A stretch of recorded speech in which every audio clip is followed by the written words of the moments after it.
when we get through with 2023, I'll give you a snapshot of what we've seen for 2024.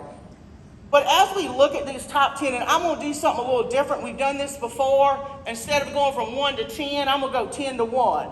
So I'm going to tell you, starting at number 10, just kind of an overview of what this regulatory requirement is. So our training and assistance with self-administration of medication and medication management. Now I know a lot of you in here, your facilities are much larger than some of our small beds. But again, it's still important that you kind of understand what we're seeing out there so you can put systems in place. As we know, unlicensed folks providing assistance has to meet that training requirements. That training has to be provided by an RN or licensed pharmacist. A lot of you know that. And I know a lot of you in here probably have RNs that do medication pass or assistance with med pass. But as you know, unlicensed staff can provide assistance. You have to do that 6-hour training. So those are some of the things, some of the highlights with this requirement and what's required under this umbrella. The next one, and this is new. I want to make a point to share with you the knife mode status tag we had from 2023, resident care and elopement under A032.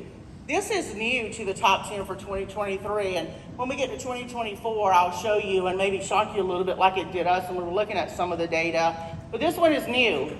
Never been in our top 10. And this one is about assessing your residents for risk for elopement. Those that have a history of elopement, making sure you're aware of those. Doing the, within that 30 days, doing that assessment. So if you do have residents that are at risk of elopement, you know who they are, and you put systems in place to ensure that those residents, are safe and they're protected. Having that photo identification system of those residents who are at risk. And so staff know who these residents are. A couple of other things about this specific tag, having your detailed written policies and procedures in place for residents who are at risk of elopement, including immediate processes for searching your facility grounds or beyond your facility or grounds or premises if a resident does elope from your facility.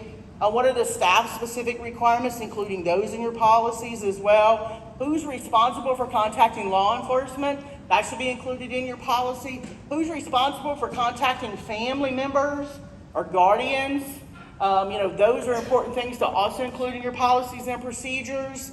And your elopement drills, you have to have those elopement drills twice a year to make sure, one, that your policy procedure works, but just to test to make sure your staff have awareness as well. So I want to say a few things about elopement. You're not alone in the numbers of elopement from our assisted living facilities and those that we investigate and have significant findings.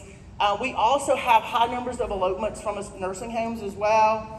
And I'm really not sure, I don't know what the root cause of all that is, but we do need to make sure that we identify those residents who are at risk.